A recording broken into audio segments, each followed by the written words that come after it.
In this lecture, I will show how to modify the promise object so that coroutine can be used to return a value in the coroutine. Let's again consider a simple coroutine bar having the same return object in its signature and a single statement in the body, namely coreturn val, where val can be any value that bar may coreturn to the caller of the coroutine. This kind of coroutine is analogous to functions returning an object of type val. To correctly work with a non-empty coreturn statement in coroutine, the promise type object within return object must provide a method called return_value in its public interface.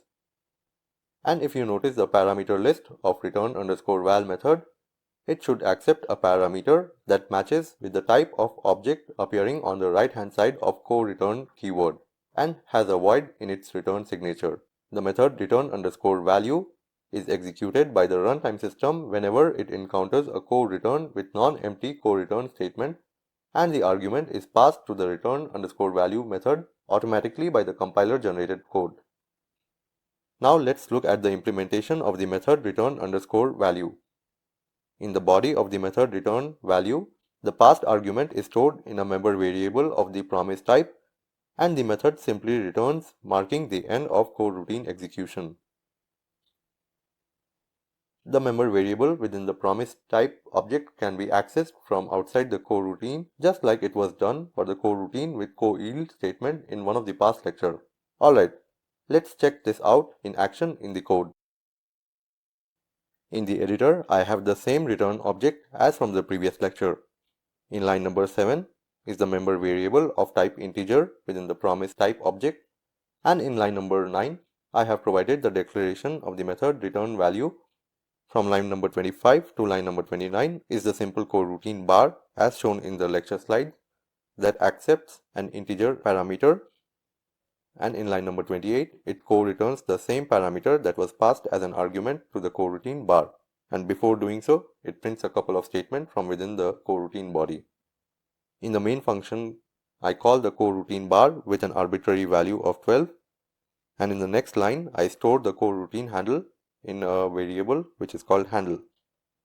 From line number 38 to line number 42, I execute the coroutine conditionally, and in line number 41, I access the value within the promise object with the helper function get_value, which was defined in the previous lecture with co-yield keyword. Let's go ahead and provide the definition of the method return_value.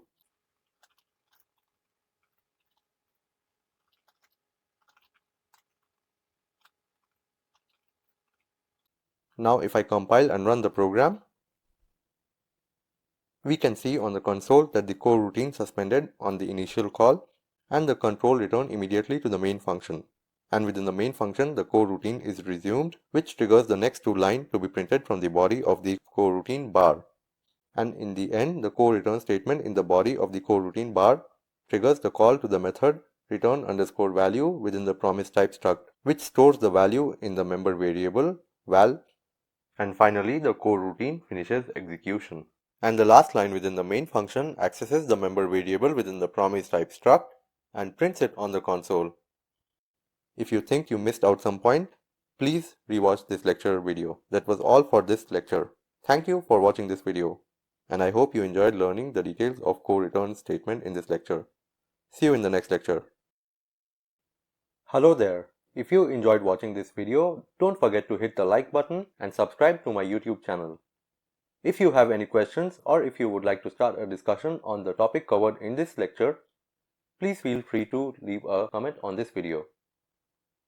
And lastly, if you are interested to learn more about my courses, then log on to my course website, mastering-modern-cpp-features.thinkific.com.